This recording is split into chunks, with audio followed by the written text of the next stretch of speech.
Hello, everybody. This is Empowering Democracy.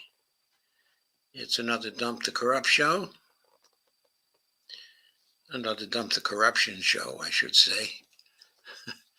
And our topic is, does military spending fuel prosperity?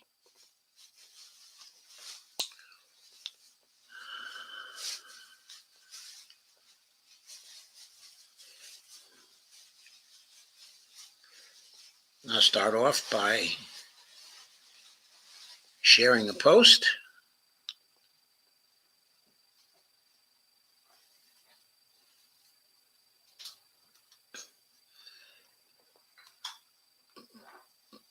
This article's from Common Dreams. You're looking at an U.S. Air Force F-35 Lightning II fighter plane. Completes a flyover of the U.S. Navy guided missile cruiser USS Zumwalt in the Chesapeake Bay in Maryland on October 17th, 2016. Photos by Andy Wolf of the U.S. Navy, and it's at Flickr/CC. Dispelling the Illusion of Military-Fueled Prosperity is the title of the article.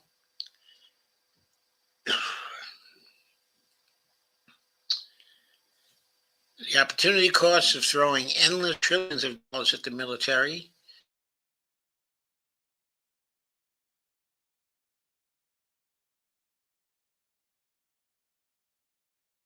to public health and environmental protection.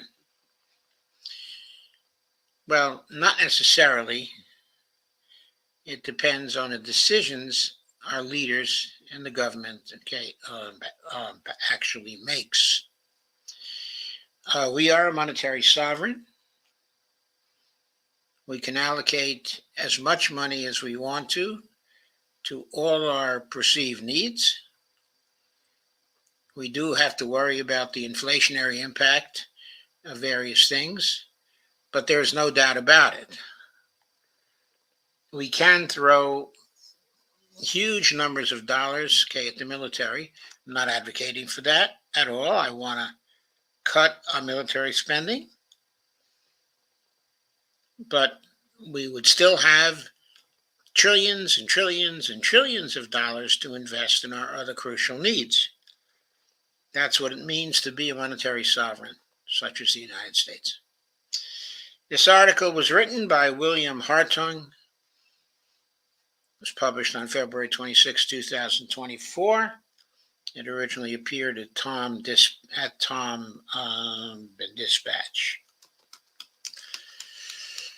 Joe Biden wants you to believe spending money on weapons is good for the economy. That tired old myth, regularly repeated by the political leaders of both parties, could help create an even more militarized economy that could threaten our peace and prosperity for decades to come. Any short-term gains from pumping in more arms spending will be more than offset by the long-term damage caused by crowding out new industries and innovations while vacuuming up funds needed to address other urgent national priorities. That paragraph, again, as plausible as it sounds, is simply wrong. We can pump as much as we want into arms spending. That will not crowd out new industries, and innovations, as long as we're willing to educate the labor necessary to staff those new industries, and innovations. There's no shortage of money if the government is willing to pay for it. There may be a shortage of human resources, which means it may be necessary to train more people to do various things. But there's no monetary shortage, uh, as is being assumed here.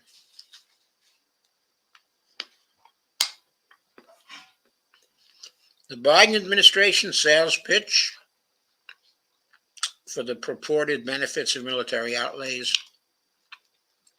began in earnest last October, when the president gave a rare Oval Office address to promote a $106 billion emergency allocation that included tens of billions of dollars of weaponry for Ukraine, Israel, and Taiwan. The MAGA Republicans in Congress had been blocking the funding from going forward, and the White House was searching for a new argument to win them over. The president and his advisors settled on an answer that could just as easily have come out of the mouth of Donald Trump. Jobs, jobs, jobs, as Joe Biden put it. We send Ukraine equipment sitting in our stockpiles. When we use the money allocated by Congress, we use it to replenish our own stores. Equipment that defends America and is made in America. Patriot missiles for air defense batteries, made in Arizona. Artillery shells manufactured by 12 states across the country, in Pennsylvania, Ohio, Texas, and so much more. It should be noted that 2 of the 4 states he singled out, Arizona and Pennsylvania, are swing states crucial to his reelection bid, while the other 2 are red states, with Republican senators he's been trying to win over to vote for another round of military aid to Ukraine. Yet, lest you think that Biden's economic pitch for such aid was a one-off event, Politico reported that in the wake of his Oval Office speech, administration officials were distributing talking points to members of Congress touting the economic benefits of such aid. Politico dubbed this approach the Bombenomics, quote unquote.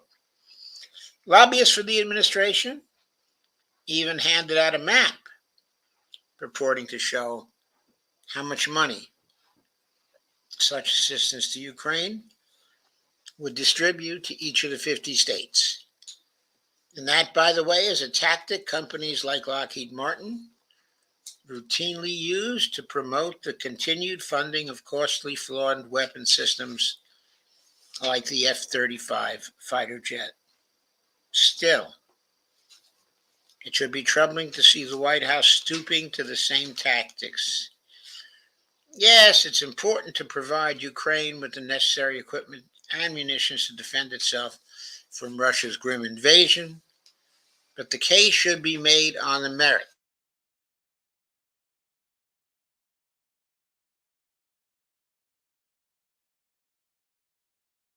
Will have yet another never-ending claim on our scarce national resources. Now, there's some truth to that. It all depends on what's meant by scarce national resources.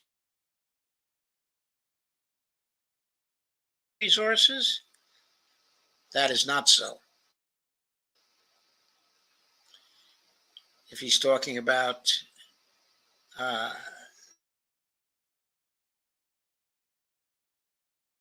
for some that are needed by the military.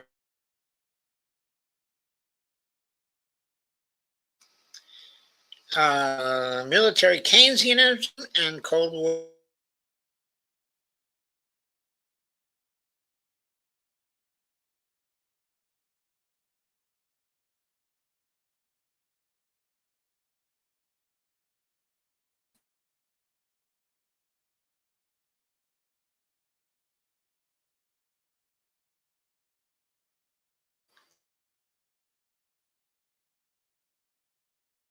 jobs that were part of the backbone of America's industrial economy.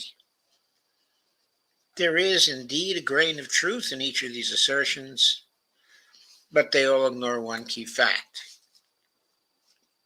The opportunity cost of throwing endless trillions of dollars at the military means far less is invested in other crucial American needs.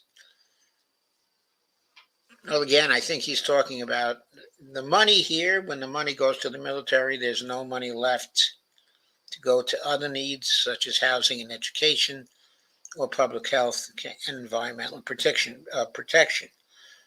But if he's talking about money, then that statement is not true. If he's talking about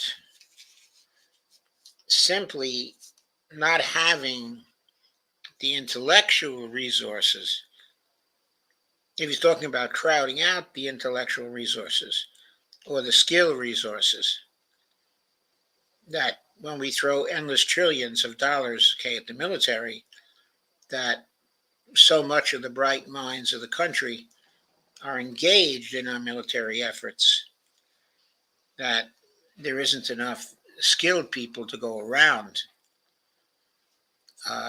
to call upon for housing and education and public health and environmental protection. There may be some truth to that, but I think we have plenty of bright people here in America.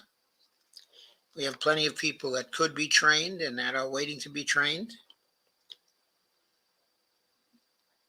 I think it's just a matter of us being willing to invest in other areas, being willing to spend the money, being willing to use the fiscal power of the federal government to create the necessary money needed in order to develop those other areas. Bill Hartung goes on, yes, military spending did indeed help America recover from the Great Depression, but not because it was military spending. It helped because it was spending, period. Any kind of spending at the levels devoted to fight World War II would have revived the economy. While in that area, such military spending was certainly a necessity, today, similar spending is more a question of corporate politics and priorities than of economics. In these years, Pentagon spending has soared, and the defense budget continues to head toward an annual $1 trillion mark. I think if we include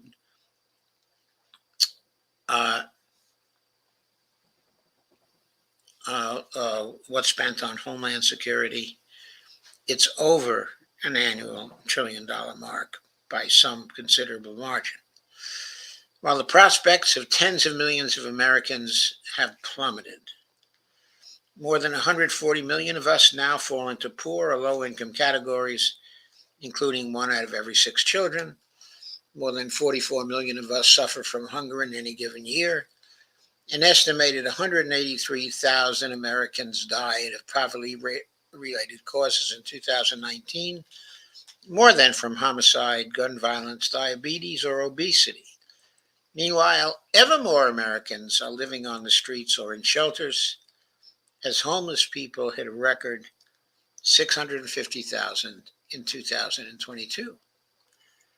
Perhaps most shockingly, the United States now has the lowest life expectancy of any industrialized country, even as the International Institute for Strategic Studies reports that it now accounts for 40% of the world's, yes, the whole world's military spending. That's 4 times more than its closest rival, China. In fact, it's more than the past 15 countries combined, many of which are U.S. allies. It's long past time for a reckoning about what kinds of investments truly make Americans safe and economically secure. We have to note that a bloated military budget or those aimed at meeting people's basic needs. What will it take to get Washington to invest in addressing non-military needs at the levels routinely lavished on the Pentagon. For that, we would need presidential leadership and a new, more forward-looking Congress. That's a tough, long-term goal to reach, but well worth pursuing. If a shift in budget priorities were to be implemented in Washington, the resulting spending could, for instance, create anywhere from 9% more jobs for wind and solar energy production to 3 times as many jobs, in education. As for the much touted spin-offs for military research, investing directly in civilian activities rather than relying on a spillover from Pentagon spending would produce significantly more useful technologies far more quickly. In fact, for the past few decades, the civilian sector of the economy has been far nimbler and more innovative than Pentagon-funded initiatives. So don't be surprised. Military spin-offs have greatly diminished. Indeed, the Pentagon is desperately seeking to lure high-tech companies and talent back into its orbit, a gambit which, if successful, is likely to undermine a nation's ability to create useful products that could push the civilian sector forward. Companies and workers who might otherwise be involved in developing vaccines, including environmentally friendly technologies, or finding new sources of green energy, will instead be put to work building a new generation of deadly weapons, diminishing returns. In recent years, the Pentagon budget has approached its highest level since World War II, $886 billion and counting. That's hundreds of billions more than was spent in the peak year of the Vietnam War or at the height of the Cold War. Nonetheless, the actual number of jobs in weapons manufacturing has plummeted dramatically from 3 million in the mid-1980s to 1.1 million now. Of course, a million jobs is nothing to sneeze at, but the downward trend in arms-related employment is likely to continue as automation and outsourcing grow. The process of reducing arms industry jobs will be accelerated by a greater reliance on software over hardware in the development of new weapon systems that incorporate artificial intelligence. Given the focus on emerging technologies, also assembly line jobs will be reduced, while the number of scientists and engineers involved in weapons-related work will only grow. In addition, as the journalist Taylor Barnes has pointed out, the arms industry jobs that do remain are likely to pay significantly less than in the past. As the unionization rates at the major contractors continue to fall precipitously, while two-tier union contracts deny incoming workers the kind of pay and benefits their predecessors enjoyed. To cite 2 examples, in 1971, 69% of Lockheed Martin workers were unionized, while in 2022, that number was 19%. At Northrop Grumman, today, a mere 4% of its employees are unionized. The very idea that weapons production provides high-paying manufacturing jobs with good benefits is rapidly becoming a thing of the past. More and better-paying jobs could be created by directing more spending to domestic needs, but that would require a dramatic change in the politics and composition of Congress. Now, the military is not an anti-poverty program. Members of Congress and the Washington elite continue to argue the U.S. military is this country's most effective anti-poverty program, while the pay, benefits, training, and educational funding available to members of that military have certainly helped some of them improve their lot. That's hardly the full picture. The potential downside of military service puts the value of any financial benefits in grim perspective. Many veterans of America's disastrous post 9/11 wars have all risked their physical and mental health, not to speak of their lives during their time in the military. After all, 40% of veterans of the Iraq and Afghan wars have reported service-related disabilities.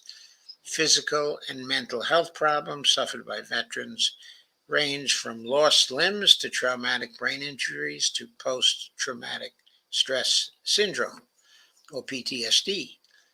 They have also been at greater risk of homelessness than the population as a whole. More tragically, 4 times as many veterans have committed suicide as the number of military personnel killed by enemy forces in any of the U.S. wars in this century. The toll of such disastrous conflicts on veterans is one of the many reasons that war should be the exception, not the rule, in U.S. foreign policy. And in that context, there can be little doubt that the best way to fight poverty is by doing so directly, not as a side effect of building an increasingly militarized society. If to get a leg up in life, people need education and training, it should be provided to civilians and veterans alike. Trade-off. Federal efforts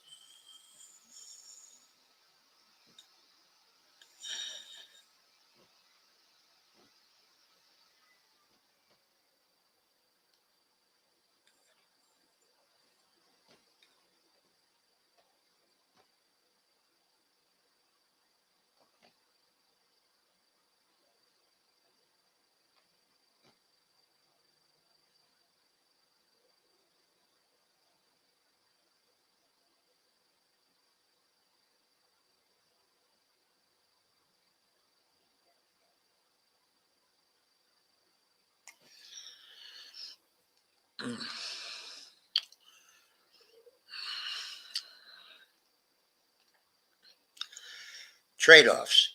Federal efforts to address the problems outlined above have been hamstrung by a combination of overspending on the Pentagon and the unwillingness of Congress to more seriously tax wealthy Americans to address poverty and inequality. After all, the wealthiest 1% of us are now cumulatively worth more than 291 million of us in the quote bottom quote unquote 90%, which represents a massive redistribution of wealth in the last half century. The trade-offs are stark.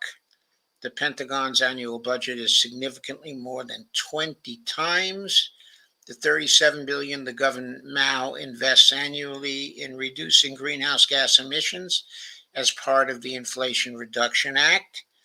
Meanwhile, spending on weapons production and research alone is more than 8 times as high. The Pentagon puts out more each year for one combat aircraft, the overpriced, underperforming F-35, than the entire budget of the Centers for Disease Control and Prevention. Meanwhile, one $13 billion aircraft carrier costs more to produce than the annual budget of the Environmental Protection Agency. Similarly, in 2020, Lockheed Martin alone received $75 billion in federal contracts, and that's more than the budgets of the State Department and the Agency for International Development combined. In other words, the sum total of the company's annual contracts adds up to the equivalent of the entire U.S. budget for diplomacy. Simply shifting funds from Pentagon to domestic programs wouldn't, of course, be a magical solution to all of America's economic problems. Just to achieve such a shift in the first place would, of course, be a major political undertaking, and the funds being shifted would have to be spent effectively. Furthermore, even cutting the Pentagon budget in half wouldn't be enough to take into account all of these countries' unmet needs. That would require a comprehensive package, including not just the change in budget priorities, but an increase in federal revenues and a crackdown on waste, fraud, and abuse in the outlay of government loans and grants. It would also require the kind of attention and focus now reserved for planning to fund in the military. One comprehensive plan for remaking the economy to better serve all Americans is the moral budget of the Poor People's Campaign, a national movement of low income people inspired by the 1968 initiative of the same name, spearheaded by the Reverend Dr. Martin Luther King Jr. Before his assassination on April 4th, its central issues are promoting racial justice, ending poverty, also opposing militarism, and supporting environmental restoration.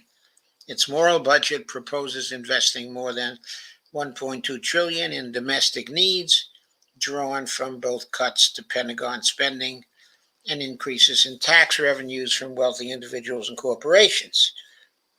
Achieving such a shift in American priorities is at best undoubtedly a long-term undertaking, but it does offer a better path forward than continuing to neglect basic needs to feed the war machine. If current trends continue, the military economy will only keep on growing at the expense of so much else we need as a society, exacerbating inequality, stifling innovation, and perpetuating a policy of endless war. We can't allow the illusion, and it is an illusion, of military fueled prosperity to allow us to neglect the needs of tens of millions of people or to hinder our ability to envision the kind of world we want to build for future generations. And next time you hear a politician, a Pentagon bureaucrat, or a corporate functionary tell you about the economic wonders of massive military budgets, don't buy the hype. And of course, okay, I do agree with that completely. I do have to say, however, as I said earlier, that there is a fallacy there, and the fallacy is that we don't have enough fiscal power to fund both all that the military wants, okay, and all that we need to fulfill our domestic needs. We have both. We have enough money to do both because we are, okay, a military sovereign. And I wish the myth that we have a limited amount of tax dollars and okay, and our military spending is in competition with our domestic spending were to leave. That competition does not exist. What does exist is a government that's using the myth of competition to limit the spending that we can do on our domestic needs. That is the truth of the matter. And there are a number of comments here that I'm going to quickly run through. Andy Kenny says, TGIF, hey Joe, hey Andy. And D's here too. Andy says, hey D, nice to see you. D says, hello everyone.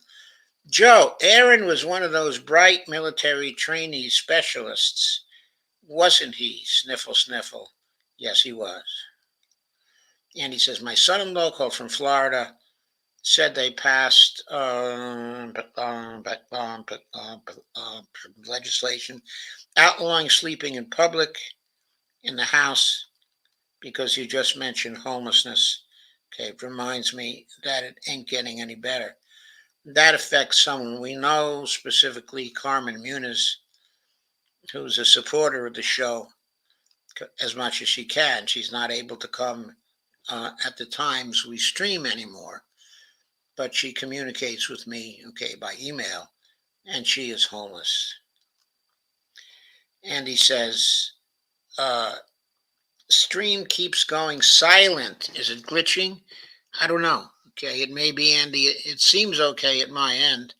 I'm not seeing, okay, any evidence of a glitch, but I'm going to.